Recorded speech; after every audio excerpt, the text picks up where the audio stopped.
এ কি এ কি এই গাছ থেকে কালো কালো ধোঁয়া বেরোচ্ছে কেন? এ কি আজব ঘটনা! কি রে, তুই আমার থাকার জায়গাটা এভাবে কেটে ফেললি কেন? ওরে বাবা রে, এ যে দেখি কালো দৈত্য! বাঁচাও, আমাকে বাঁচাও! কে কোথায় আছো, বাঁচাও! কে বাঁচাবে তোকে? হ্যাঁ, আমার থাকবার জায়গাটা তুই এভাবে কেটে ফেলেছিস, আর আমি কি তোকে ছেড়ে দেব নাকি? আমি জানতাম না এটা তোমার থাকবার জায়গা। আমি ইচ্ছে করে করিনি, আমাকে ক্ষমা করে দাও। যদি আমি জানতাম যে তুমি এখানে থাকো, তাহলে আমি কখনো এই গাছের আশেপাশে আসতাম না। ছেড়ে দাও, আমাকে ছেড়ে দাও দয়া করে। বাড়িতে আমার অসুস্থ মেয়েটা পড়ে আছে, ছেড়ে দাও আমাকে। ছেড়ে দেব? হ্যাঁ, বেশ, ছেড়ে দিতে পারি, তবে আমার একটা শর্ত আছে। শর্ত? কি শর্ত? আমি তোকে দুটো প্রশ্ন করব। এই দুটো প্রশ্নের উত্তরে যদি তুই আমাকে খুশি করতে পারিস, তাহলে আমি তোকে দুটো উপহার দেব। আর যদি ভুল উত্তর দিস, তাহলে শাস্তি পাবি। কপালে যা আছে তাই হোক। বেশ, ঠিক আছে, করো তুমি প্রশ্ন। বেশ, তাহলে আমার প্রথম প্রশ্ন হচ্ছে, এমন কি আছে যা শহরের মধ্য দিয়ে যায়, পাহাড়ের মধ্য দিয়ে যায়, জঙ্গলের মধ্য দিয়েও যায়, কিন্তু নড়তে পারে না? এ আবার কেমন প্রশ্ন? এ তো বড়ই কঠিন। আমি আমি এটা কিভাবে পারবো? যদি না পারো, তবে শাস্তি আছে। আমি একটু ভেবে বলবো। কি হলো, পারবে না? না দৈত্য, মাথায় আসছে না। তাহলে শাস্তির জন্য প্রস্তুত হও। এই প্রশ্নের উত্তর হলো রাস্তা। রাস্তা সব কিছুর মধ্য দিয়েই যায়, কিন্তু সে একা একা নড়াচড়া করতে পারে না। তোমার প্রথম শাস্তি হলো, যে রাস্তা দিয়ে এসেছো সেই রাস্তায় 10 পা হেঁটে যাও। 10 পা হেঁটে যাওয়ার পর তুমি দেখবে একটি কালো বাছুর সেখানেই অপেক্ষা করছে। তাকে নিয়ে এসো। আচ্ছা, বেশ।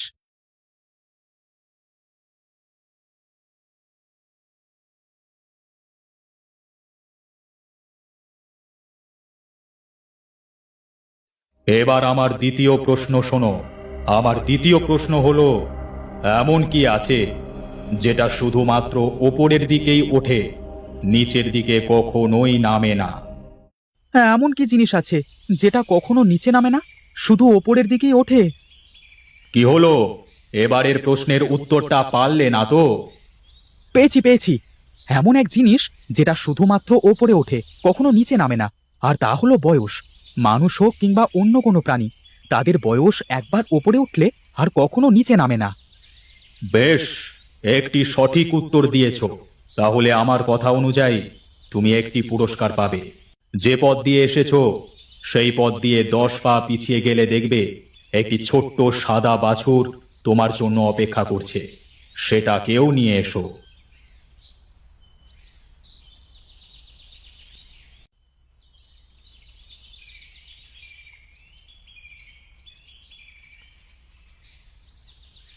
এই দুটো বাছুর আমি তোমাকে দিলাম।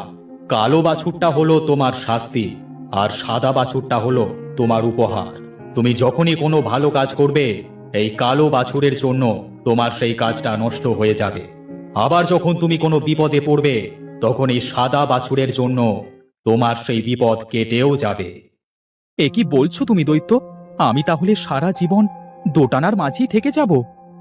যদি বুদ্ধি কাজে লাগা, তাহলে, তবে সেই বুদ্ধিটা আমি বলে দেব না। যাও, এখন এখান থেকে এসো।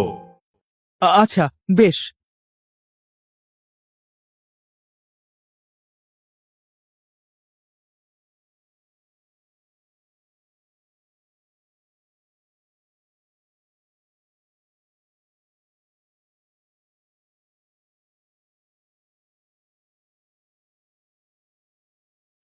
কি রে মা, তোর জ্বর কমলো? একটু সুস্থ লাগছে? হ্যাঁ বাবা, আমার জ্বরটা অনেকটাই কমে গেছে। তুমি কিছু খাবে না বাবা? না রে মা, খিদে নেই। কি হয়েছে বাবা, তোমার মুখটা অত শুকনো কেন লাগছে? খুব বড় বিপদে পড়েছি, কিভাবে এর থেকে মুক্তি পাবো তা বুঝতে পারছি না। কি বিপদ? কি হয়েছে বাবা? শোনো তবে। তুমি এত চিন্তা করো না বাবা, সময় আসুক, কি করা যাবে সেসব পরে চিন্তা করব। তুমি যে ওই দৈত্যর থেকে বেঁচে ফিরে এসেছো, এটাই তো অনেক। আর চিন্তা না করে যাও তো, খেতে যাও। আচ্ছা, বেশ।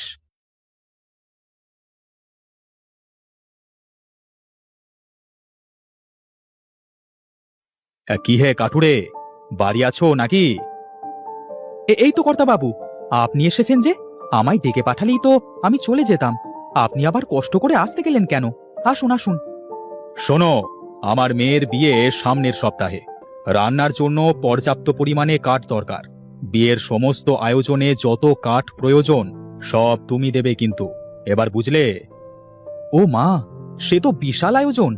আপনার মেয়ে বলে কথা, আপনি একদম চিন্তা করবেন না কর্তামশাই। আমি সব কাঠ জোগাড় করে বিয়ের আগেই দিয়ে আসব। বেশ, এই নাও 50 মোহর। এটা হলো অগ্রিম। কাজ শেষ হবার পর আরো 50 মোহর পাবে। আচ্ছা কর্তা বাবু। এই দেখে যা মা, এইসব হলো দৈত্যর দেওয়া বাছুরের কামাল। আমি বেশ বুঝতে পারছি, ওই বাছুরের গুণেই আমি একদিনই এত বড় একটা কাজের সুযোগ পেলাম। মোড়ল মশাই 50 মোহরও দিয়ে গেছে। এ তো বেশ ভালো কথা। এখন থেকেই তবে কাজ শুরু করে দিতে হবে। চলো বাবা, ঘরের ভেতর যাই। দৈত্যের দেওয়া বাছুরের গুণ? বেশ, তবে দৈত্যের দেওয়া সেই বাছুরটা আমার ভাগ্যেই আছে। তবে আজ রাতেই সরাতে হবে বাছুরটাকে। এত বড় একটা কাজ, তোমার মুখটা এমন শুকিয়ে গেছে কেন বাবা? একটু আগেই তো কত খুশি ছিলে। আর বলিস না রে মা, আমি তো খুশিতে কালো বাছুরটার কথা ভুলেই গিয়েছিলাম। দৈত্য বলেছিল সাদা বাছুরটার গুণে যেমন আমার সাথে ভালো কিছু ঘটবে, কালো বাছুরটার গুণে তেমনই খারাপ কিছু আমার সাথে সাথেই চলবে। তার মানে কোনো একটা ক্ষতি এবার নিশ্চয়ই হবে। উপরওয়ালা যা করবে তা ভালোর জন্যই করবে, তুমি চিন্তা করো না বাবা। কাজটা না হাত ফসকে চলে যায়, সেটাই ভাবছি।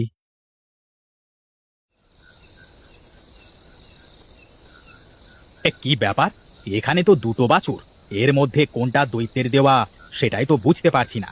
এক কাজ করি, দুটোই নিয়ে কেটে পড়ি। না না না না, দুটো নেওয়াটা ঠিক হবে না। দুটো নিলে আবার সহজেই ধরা পড়ে যেতে পারি। আমি বরং ভাবি কোনটা দৈত্যের দেওয়া।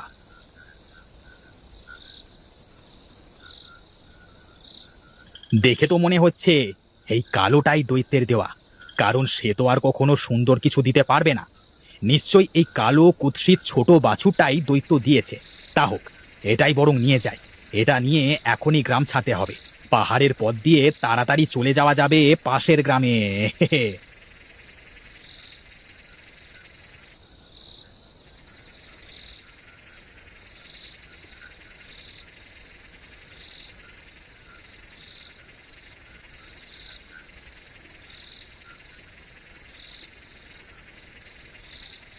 আহ!